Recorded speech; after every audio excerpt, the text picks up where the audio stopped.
We're live and we're off for another walk today. A beautiful Tuesday morning here in South Florida.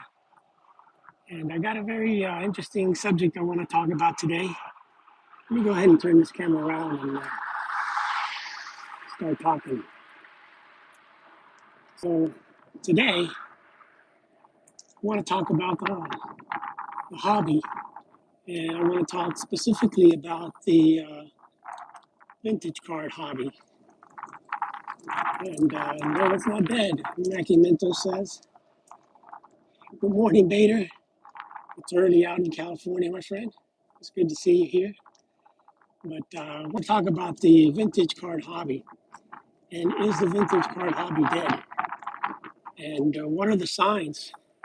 Well, first of all, let's get into it. Let's talk about where things are going. Oops, we got a new llama there. Well, what's happened lately in this hobby? First of all, let's take a look at what happened a couple of days ago.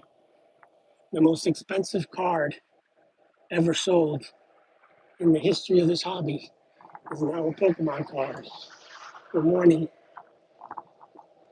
Logan Paul's Illustrator um, Pokemon PSA 10 sold for over 16 million dollars, $16.5 million to be more exact.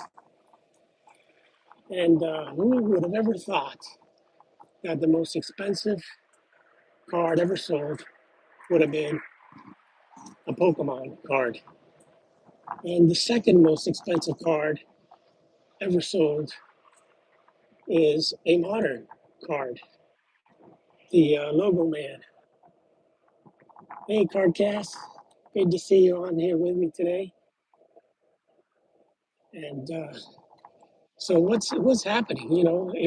I remember the days where the most expensive card was the Mantle. That's gone bye. That was over 12 million, and it's been surpassed already twice in less than a year. And I remember back in the day when the good morning, when the Honus Wagner was always guaranteed to be the most expensive card. Every time it came up for sale, it would set a new record. And you've got a couple of Wagners up for sale now, and it doesn't look like they're even going to get anywhere close to any record today.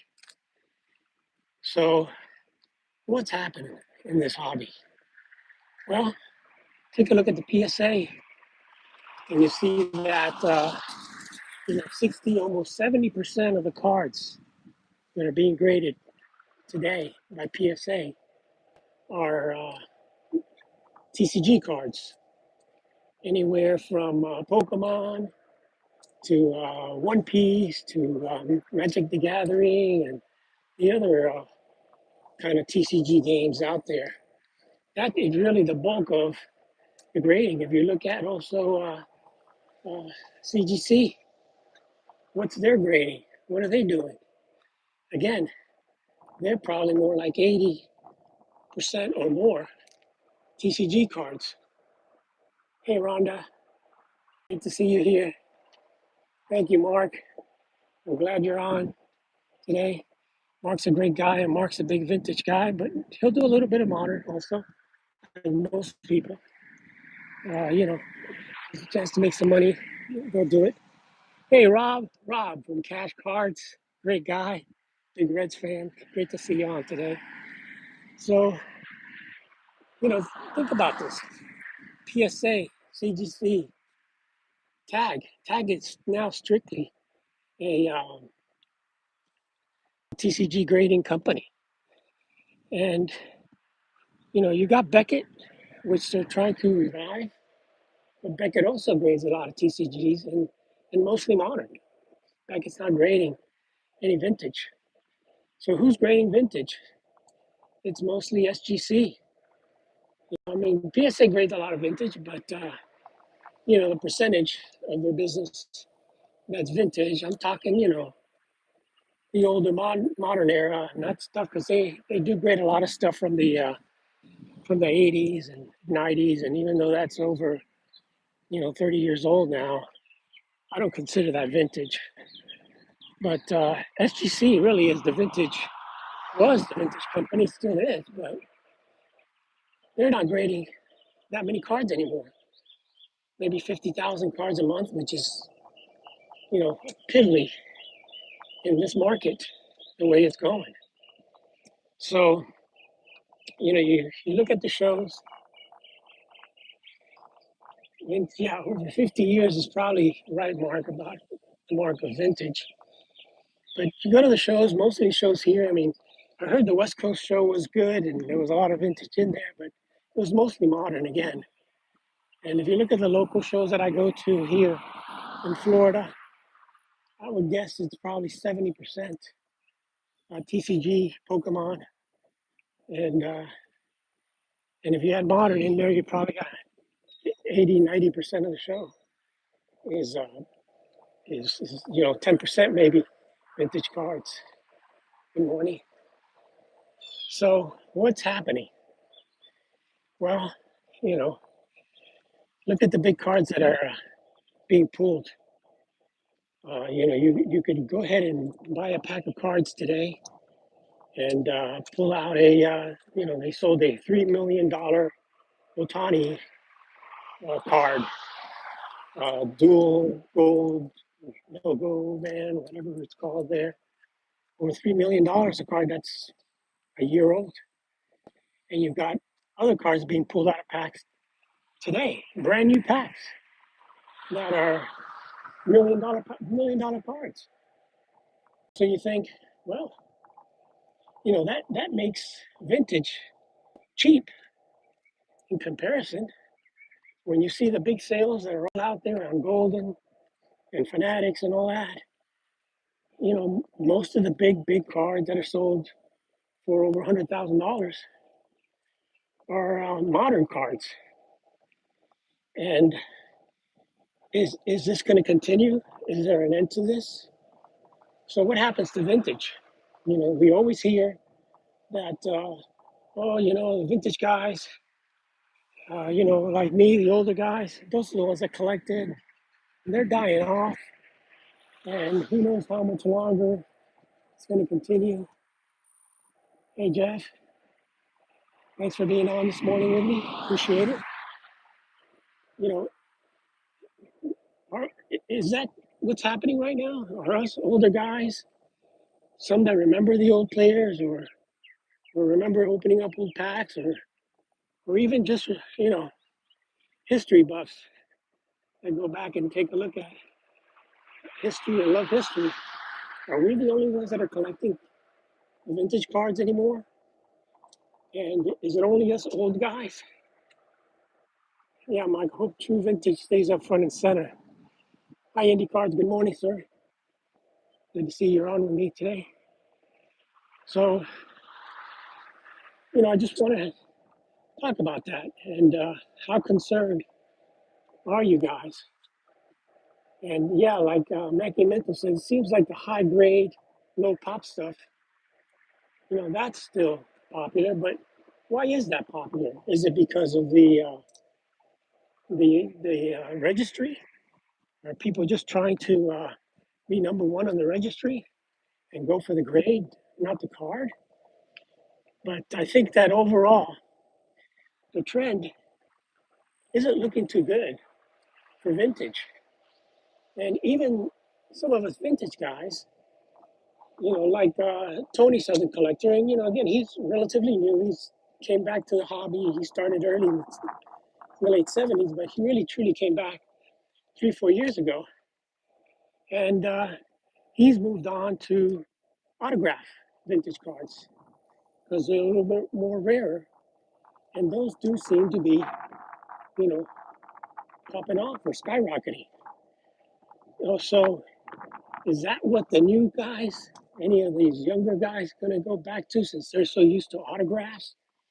Do they only want a vintage card with an autograph on it, or will they collect cards like we collect? And it's a good point you made there about the modern cards. And I was going to bring that up. Modern cards are getting so expensive, and yeah, there are some rarities out there, that's for sure. But modern cards are getting so expensive, and what is that doing? It seems like the uh, the vintage cards seem a lot cheaper now, in comparison to some of these modern cards. But hey, red light, thanks for being on with me today. But is that going to be enough to get a new generation of guys, kids, to begin to collect vintage like us old guys? Once we old guys pass away, is this going to be the end of the vintage card phenomenon? You know, and it's hard to collect vintage because it's a fixed population of cards. That's a good comment there. Yeah, I was going to touch on that too. So, I'm sounding pretty negative because I'm just talking some of the facts right now. When you when you see these new guys coming in, the young kids coming in, you know, they're all they're interested in is the new players. I even got a comment on my one of my videos uh, from a relatively new subscriber that said, why why do you collect all these older guys that nobody remembers and they've been dead for such a long time? Yeah, I'm the same way. I want all the vintage I can get. And Mackie says there'll always be people like us. Yeah, but we're getting old. So how do we get the new generation to become collectors so that they can enjoy the beautiful vintage cards that we've enjoyed all our lives? And you know, things, the way things are going right now. Yeah, history lovers of the future, right? And the way things are going right now is not a good sign for the vintage cars and the vintage collectors. As you know, a lot of the low end cards and Greg from Midlife shows, you've got Hall of Famers from the 60s. The cards are in, decent grades, mid grades, and they're selling for, $50, less than $100. Yeah, good comment there. You're 44, and I guess you're kind of a newer generation, I guess, not like me in our 60s. But as the world changes and as people look at the current players, the crop of players now, like the Otanis and the Judges and all that, and all the hype that they get, and all of the things they get on YouTube. Basically, that's all you see. Here comes a car, but there's a stop sign here, so he's not going to run me over. So, as time goes on, what's going to happen with this vintage uh, card collecting and these vintage cards? You know, Gen X, a new generation, Gen Y, or whatever, Gen Z, or all these new people that are coming in now. You know, will they ever go back and begin to collect some of these players that we loved and admired when we were young, and in some cases that we saw play? And will they start collecting lower grade vintage, or will they just strictly be with the high grade stuff because the slab number is what a lot of them are interested in? So as we move forward in this hobby with more and more modern collectors, more and more breakers, more and more uh, TCG Pokemon collectors coming in, you don't see many of the young guys getting into vintage. But there's hope, and there's a lot of hope. And just reading the comments there, and there's a lot of hope because I truly thank you, Mark. Thanks enough to listen to my rambling or my knowledge, I guess is what it is.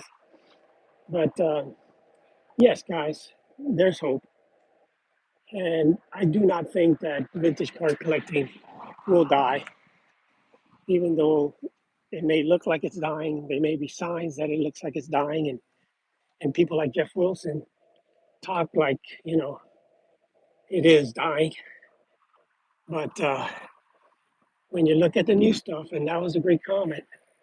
Something I'm going to talk about is if it crashes in my lifetime, my collection will be way bigger. Yeah, exactly. And we may be right now, even though we see prices up in vintage, we may be in what I call a mini crash for some of this vintage stuff right now. Hey, Adam, hope you're having a chipper day. We may be at the point where this may be the best time to buy vintage cards compared to the price of the modern stuff that's out there, where, in order to get a hobby box, you got to pay $800, $1,000. You can buy a Jackie Robinson card for that price. And I think that's the bright side. As prices continue to rise in the modern hobby, not just the breaks, the boxes, the packs, but the actual cards themselves. Some of them are being pulled and they're numbered cards and they're out of 50 and they're selling for $10,000. I think this is the time that we should begin. Good morning. We should begin to think about how good we may have it here in the vintage card world.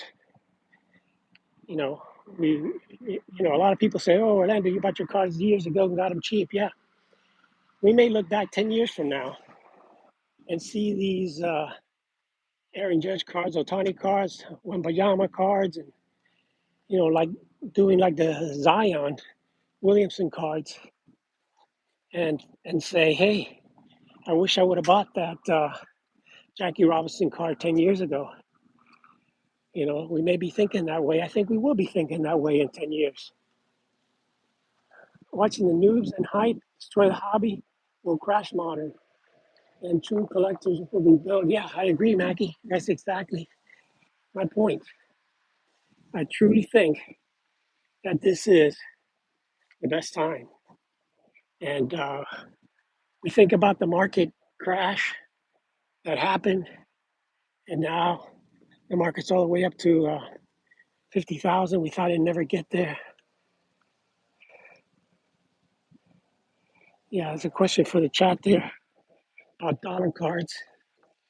And yeah, I do think that we may be at a kind of a low because of all the hype and all the stuff and all the talk and all the focus on modern stuff and the pricing on modern cars and the hype and the show bidding and everything there that is going on in the modern hobby, and that Fanatics is not going to lower prices. I think that people are going to look back and say, "Yeah, these vintage cards are a bargain." And I think that we're going to get to that point if we're not to that point today.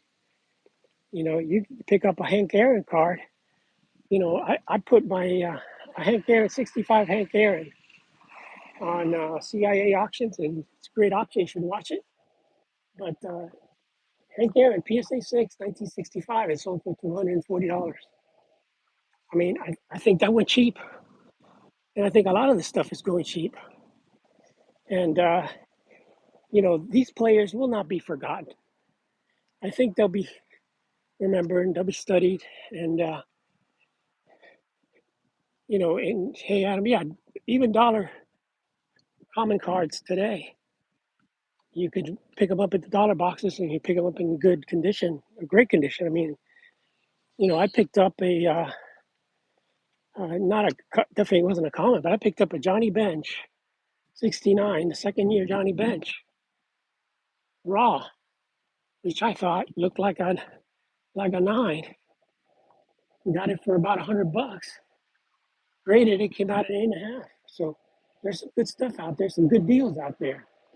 Instead of looking for these color parallels or autograph cards, you know, yeah, Jeffrey, modern is more for gambling, and that's what it is. It's full of risk, and that's why I feel that it's gonna continue to go down. It just can't continue to go up in value. And yeah, I got a good deal on that bench. Never, it was raw, and it was sitting there in part of a collection, and it just looked too good to be true for me. That the guy hadn't graded it, and you could still find stuff like that. You got to look. Most of the good vintage has been graded, but there's still stuff out there that you can find.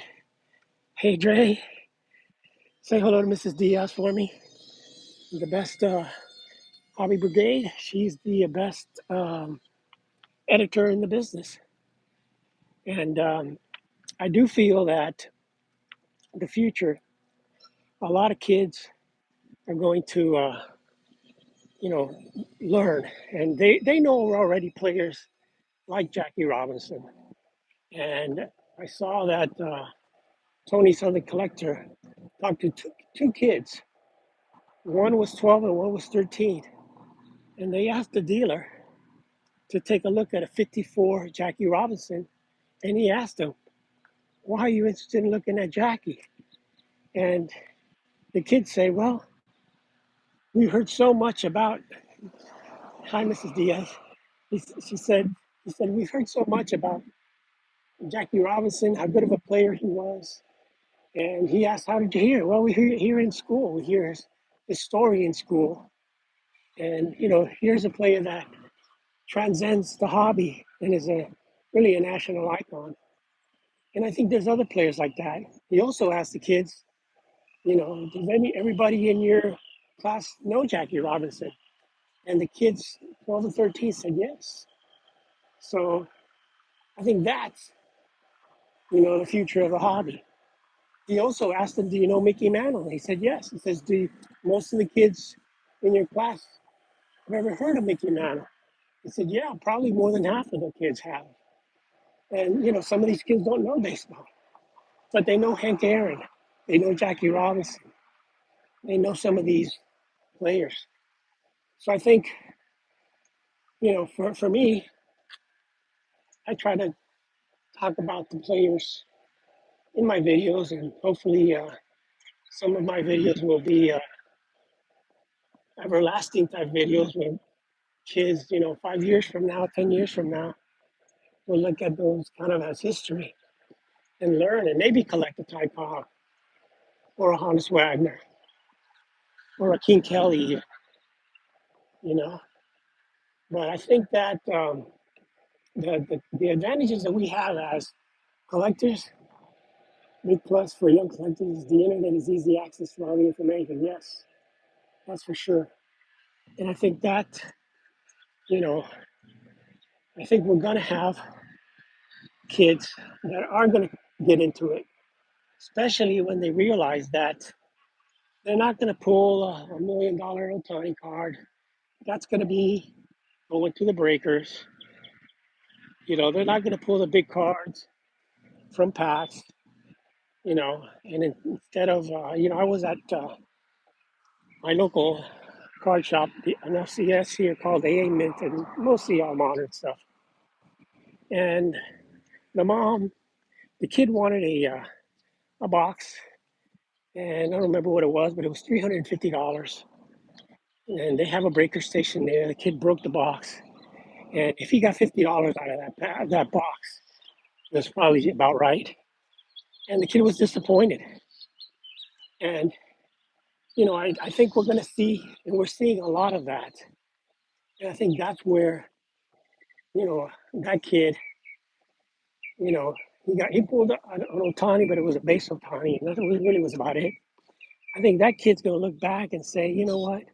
I probably should have asked my mom to buy me a $350 card, something that I would have preferred and wanted.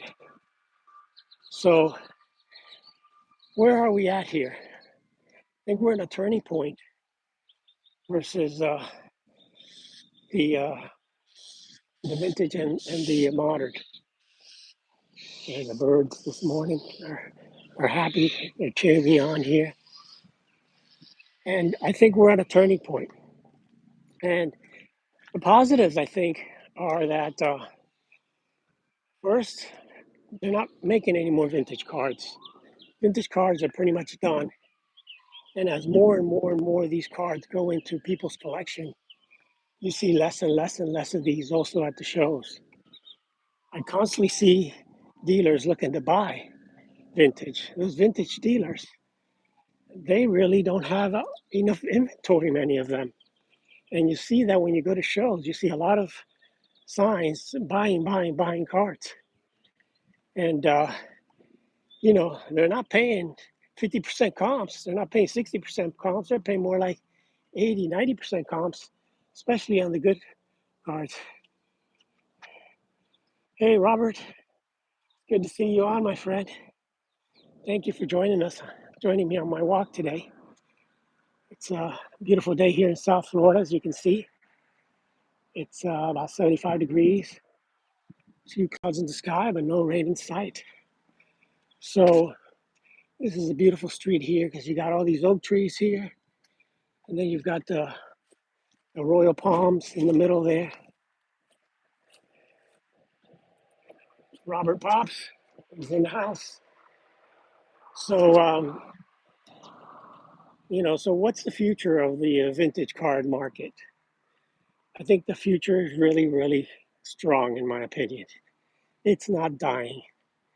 There may be less people collecting vintage right now, but there's a lot less cards in vintage.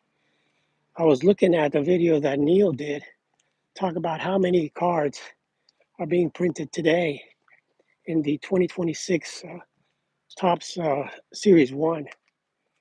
And they predict that it's over, I think it was 3 or 5 million cards per player, base cards per player. So, you're going to have a few million Aaron Judge cards or Otani base cards in the morning printed out there. And are there enough collectors to absorb those quantities, those numbers?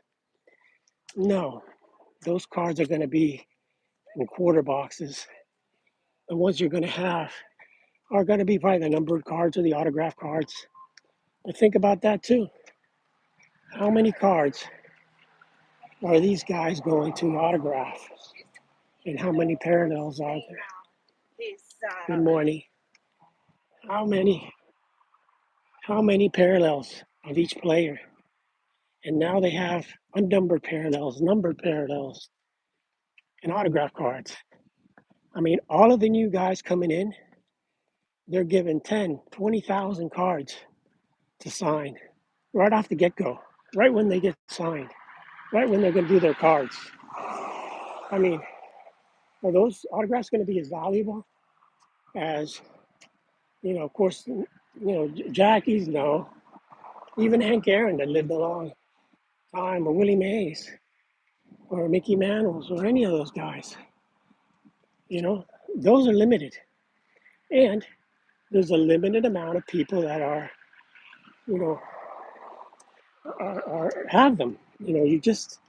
There aren't that many autographs of these guys, these veterans out there. And as time goes on, I do feel that we're going to have more collectors coming in to the hobby collecting vintage, and there's less and less vintage available in the market. And it's a simple supply and demand. You know, I don't feel that vintage collectors stop collecting. We continue to collect. So I don't see vintage collectors declining in the future. I see them increasing in the future. Modern collectors, I do see them declining in the future. Pokemon collectors, I see less and less in the next as the products that gets inundated in the market. And is it a fad like Beanie Babies? Maybe, maybe not. Only time will tell. But vintage collecting is not a fad. It's been around. People have collected it way back since the 1800s, and it's just gotten bigger and bigger over time. It's a slow growth process, but it continues to increase. And I do think that more people. I'm doing great, Stephen. And Rip Fan 8, thank you for being with us. And congrats on that beautiful 52 Jackie Robinson that you picked up. It's probably one of the nicest ones I've ever seen, beautifully centered. And even though you say it may have a wrinkle in it, it doesn't really matter. It looks like it's just a beautiful card. And, you know, that's why I think people like Steven, who's been collecting, but he hasn't been collecting, 10, 20, 30 years like some of us. He's come back in and he's focused on Jackie because, Jackie is an icon, not just in cards, but in the world. And I think that kids that are growing up today, kids that are getting to be teenagers and social media, except celebrities, yeah, yeah. And the celebrities now, like a Logan Paul who sold his $16 million Pokemon card. People follow them, kids follow them, and they watch those and they, oh, I want to collect what Logan Paul collects. But I just think that is, you know, something that, do they really love those cards? Is that really what they want? I think they're falling into the bubble. And I do feel that as collectors grow and the ones that continue in the hobby and become real collectors, not just flippers, I think those guys are going to start looking back and looking back at some of these iconic players of the game and these iconic cards of the game. And I think they're going to get into that eventually. And you don't need a lot of new vintage collectors to jack the prices up in vintage because it's such a limited space. There's just, like I said, they're not making more of them. There's only a limited amount. And many of these cards are already in collections of collectors like me and others that will probably never sell their cards. So as the supply dwindles for vintage cards and as the demand increases for vintage cards, the prices will stabilize and slowly continue to go up as they have over the years. So, good morning, Jacob. It's good to see you here with us. So, the question I asked earlier is are vintage collectors dying or is vintage collecting dying? The answer is definitely not. I think it's growing and I think it's going to continue to grow. And I think that it's still an underpriced um, area of collecting compared to the modern cards of today, compared to the Pokemon cards of today. There's a Pikachu card that's been graded, I think, I don't know, 10,000 times. And it's a PSA 10 Pikachu. And the card is over $1,000. You know, I mean, when you have that many for that price, I think that's way overpriced. And I think that's got to come down. And the modern cards today, as more and more and more come out there, more autographs of all these players like Judge and Otani and you name it. Just more and more and more are coming out, and more autographs are coming out. I mean, how many of those can you have? How many Otani autographs can you own?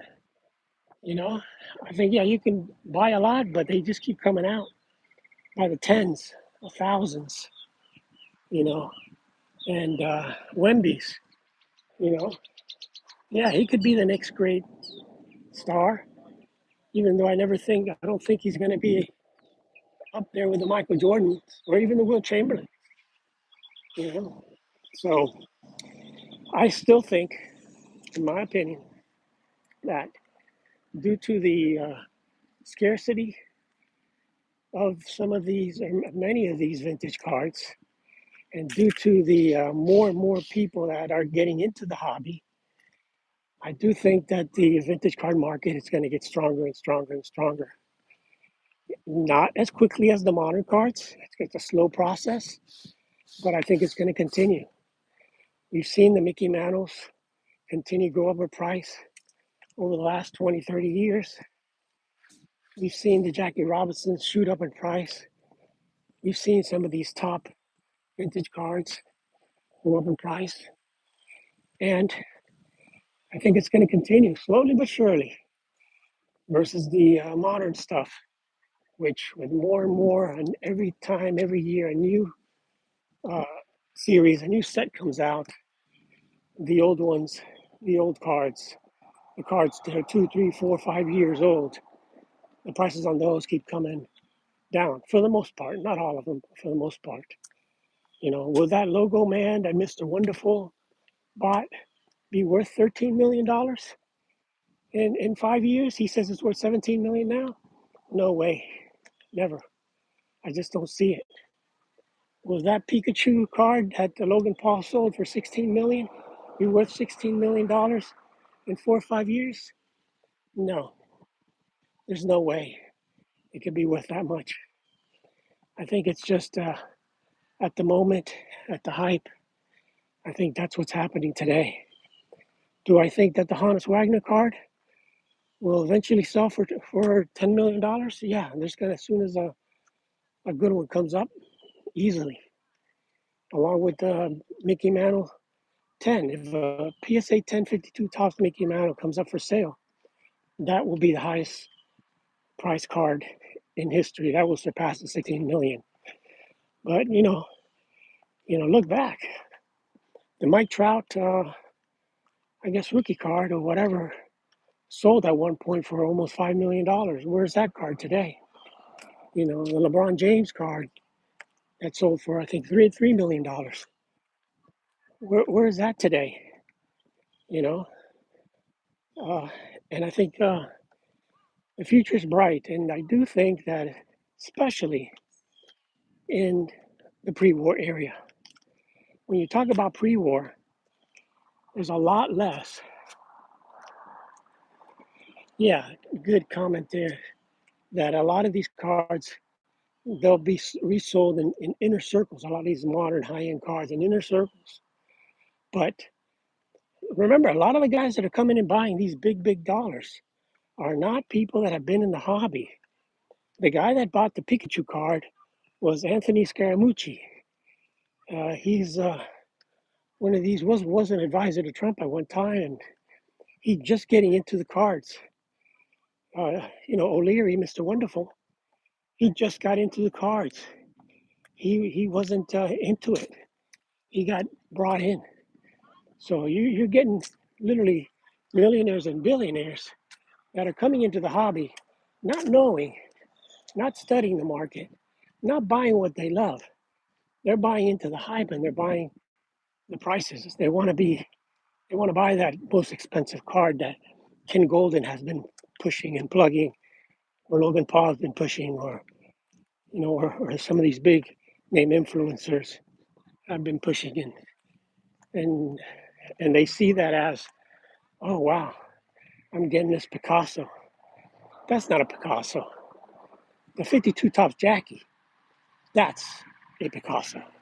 That's a card that will continue to go up in value. It's a high number 52, low population card. There's only a couple thousand out there to be had. And I guarantee you, there's going to be more than 2,000 people in this world that would want that to want to have that card in the collection. I'd love to have one in my collection. And the same thing with the mantle or any of those. But I think also pre-war cards, it's a little more limited market of people buying into pre-war. There's so much less of it, and I think players like yeah, that's what they call it, and that I think that Pikachu card had like a Picasso thing on it or something. I don't know what it was called. And there's thousands of them out there, but people think that that's a big thing, you know.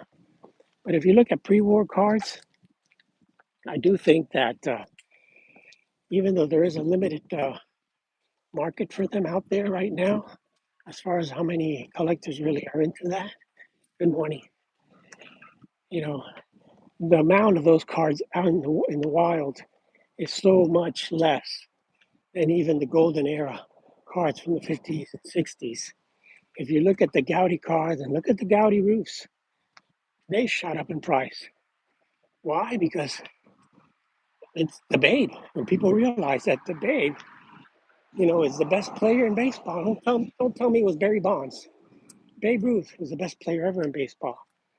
And you could buy his cards for less money than you can buy a nice Wembayama card.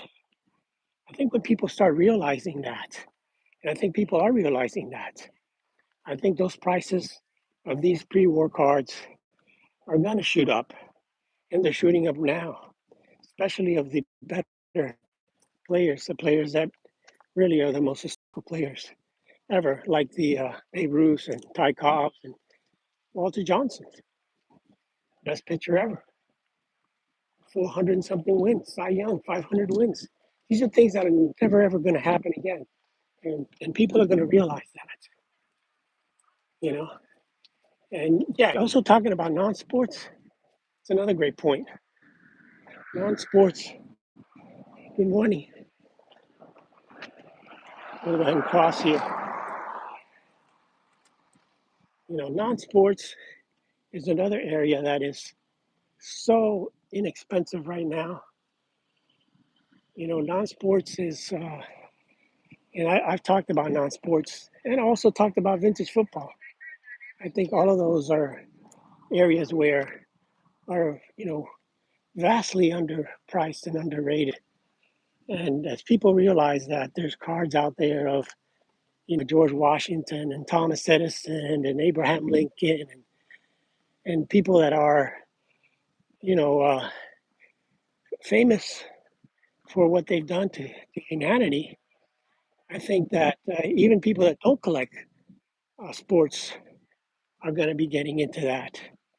And like I said, these cards are so inexpensive compared to cards that you can pull out of packs today. Yeah, non-sports and football are starting to grow. That's for sure, Stephen. And compared to the cards that are being pulled out, and you look at these videos from If Sports, where he does the top 10 pulls, they're pulling cards out of packs that they're worth 200, 300, even $1 million out of packs. I was thinking about going to Palm Beach. The show seems to be mostly TCG. Yeah, the Palm Beach show. Last time I went, I think it was about 70% TCG. I'll hit that show up though. I always go there. There's always a few dealers that are there, and they have some vintage. And Mark always goes there, who was in the chat here. And I'd like to meet up with Mark again at that show. And I always meet up. Hitman likes to go to that show too. There's some vintage guys that try to hit up at that show, and there's some vintage stuff, but it is mostly Pokemon. 70% Pokemon. Hey, Mike J. Walker, you're putting us to shame with your commitment. Yeah, yeah. I'm trying to do my walk. I've been putting in. I've averaged almost 4 miles a day, and got to get back in shape. Hey, Mangini. Yeah, another walk and talk. Talking about vintage. And now I've been talking a little bit about pre-war. And Mangini knows. He knows that the true rarity is not that Wemby card pulled out of the pack, number to 50. The true rarity are the tattoo orbits, or the cards that are, the Warsh cigars, the cards that really are true rarities. And in my opinion, like I was saying earlier, John, those are the cards that I feel are so underpriced compared to the modern stuff today that I do feel that some of these collectors that have been burnt are going to come back and look at these, whether it's a Babe Ruth or Zenith or, any of these cards that there's limited amount that only a few people can own, maybe only 100 people can own some of those cards, you know, and those are still so undervalued. So I do feel that, the cash and Ruth, for example, where can you get a Plains Day Ruth for, maybe a couple $1,000s? You pay more than that for a Wemby Sparkle or whatever they're called, you know. So what would you rather have? And I think as time goes on, that people realize that, and many of these cards are going into collections like John's collection, Mangini's hoarding up all these rare cards. I think when people come back and realize, damn, there's only a few of these cards out there, and they're not that expensive compared to the Wembys or the Otanis or the Judge cards. I think people are going to come back and start looking at it and say, yeah, vintage is cheap. It's very cheap compared to these huge cards. I mean, that are selling today. And look at just the box prices of the boxes. You're paying $1,000, $2,000. Even $5,000 for some of these fancy boxes. And I do think that people are going to look back and say, you know, John picked up those cards for $3 back in the day. No, not really. But John picked up the card.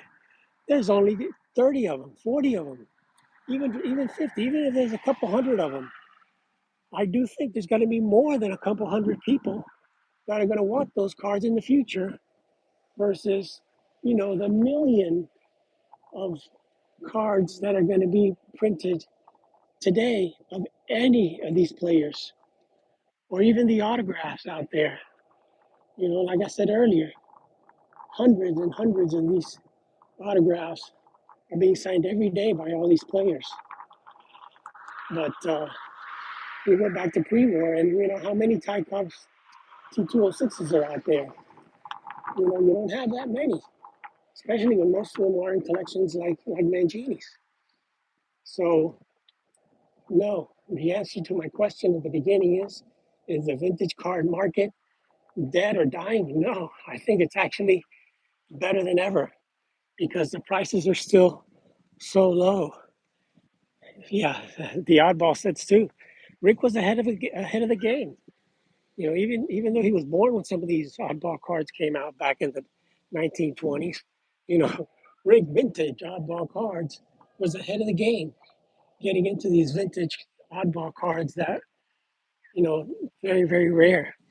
I think people are going to realize, collectors are going to realize, not everyone is going to go back to vintage, but I think that even if we get, with all the new people that are getting into the hobby, even if we get a small percentage of these guys to move to vintage, that's going to make the vintage cards even scarcer and the prices will go up.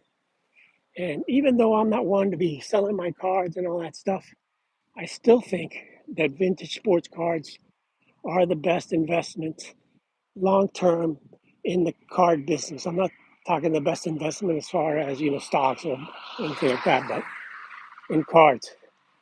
I don't think that $13 million card that Mr. Wonderful bought or the $16.5 million Pokemon Illustrator card, I don't think those are going to go up. I just can't see that happening. I do think that a lot of these guys buying that stuff are, new guys.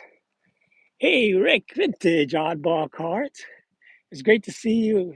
Great seeing some video of you at the West Coast Card Show. Looks like it was great. Hey, excellent. Hey, guys. Thanks for being with me. Let's see, another comment here. Red light, yeah. Yeah, Rick heard his name. He pops up, just like John. But yeah, the answer to my question is I think that vintage cards are cheap still, in my opinion. I think some of these cards will continue to rise in value because you're going to have less people collecting, less cards available, and more people collecting. It's going to be that supply and demand. And as people start getting frustrated with the new stuff, I think they're going to move back into the vintage, the tip top breads that John is mentioning here.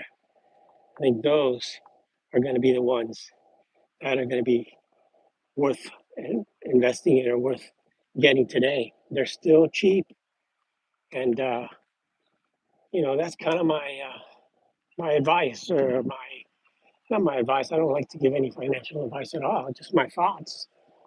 And I do think that a lot of these kids that are in the hobby today, even though I feel we're going to lose a majority of them because they're going to be upset or disappointed in buying boxes and breaking boxes. Even if we get a small percentage of those kids hanging on and getting more into the history of the sports, whether it's football, baseball, or anything, once they get into the history, I think they're going to move into vintage. And it doesn't take a lot of people, I mean, you may have, 50,000 or 100,000, 200,000 people that want a Wemby card, or 500,000 people that want a Tony card. It doesn't take that many people wanting a Babe Ruth card for that Babe Ruth card to take off, like they are already, like the Gaudis. So a couple thousand, 5,000 more vintage collectors will boost the vintage hobby again. And yeah, Christopher Missouri for YouTube Hall of Fame. And if you haven't voted for the YouTube Hall of Fame, any of the content creators that have been doing this for a year or so, you guys got to vote. Even if your votes, guys that you voted for don't win, just to have your name mentioned and just to hear your name is such a great feeling. And I do think that we need to shout out these guys that are making videos for over 3 years. It's not easy making videos for over 3 years consistently. And I think if you guys can shout them out, that'd be great. Yeah, that Parade Sportive, it's a great Jackie Robinson card. And again, another low pop card that, you know, if you've got 1,000 people going after that card, there aren't 1,000 of them out there. So supply and demand is going to just continue to drive that price. Because again, most of these cards that us collectors like me and Rick and John, we're putting them in our collection and we're not selling. That's another one that's out of the market. And, they may not come up for sale for so many more years to come. And more collectors in the market. I think it's going to happen. I think the disappointment of the way things are going in today's hobby is going to continue to grow. And I think people are going to look at different avenues on what else do I want to collect. And I think they're going to look at vintage. I think they're going to look at pre-war. And I think they're going to look at Rick vintage oddball cards. And they're going to see that those cards are a bargain in today's market compared to all of these, you know, two, three, $400,000 Otani cards that are selling. So, yeah, I guess that's kind of my thoughts.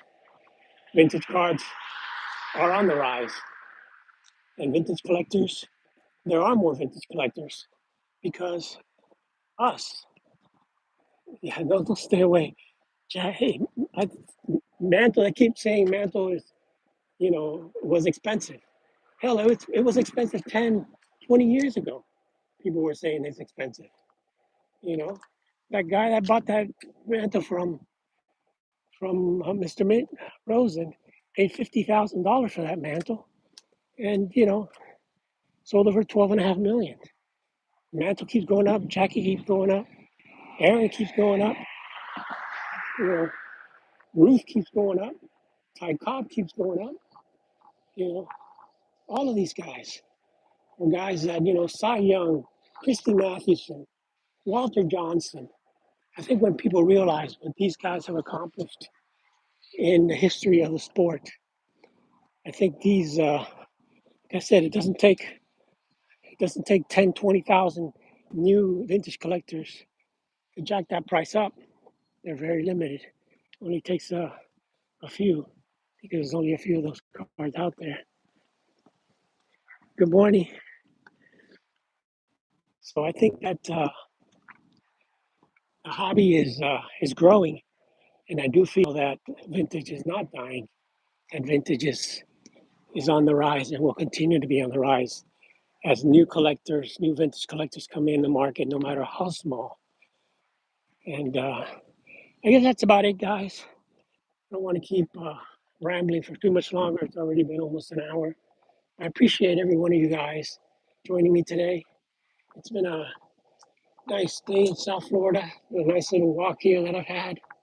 And I just love talking to you guys and having a good conversation. So I really appreciate that. Good morning. Go fishing. Good luck. So yeah, people fishing here in the lake. So anyway, guys, thank you so much for joining me today. And let me know. Leave in the comments. What do you guys think? Are vintage cards dying? Are vintage card collectors dying? Or is this just the beginning and the new era, and things are going to get better and stronger as we go along? So thanks for watching, guys. This is Orlando from The Collector's Dream, and I'll catch you on the next one.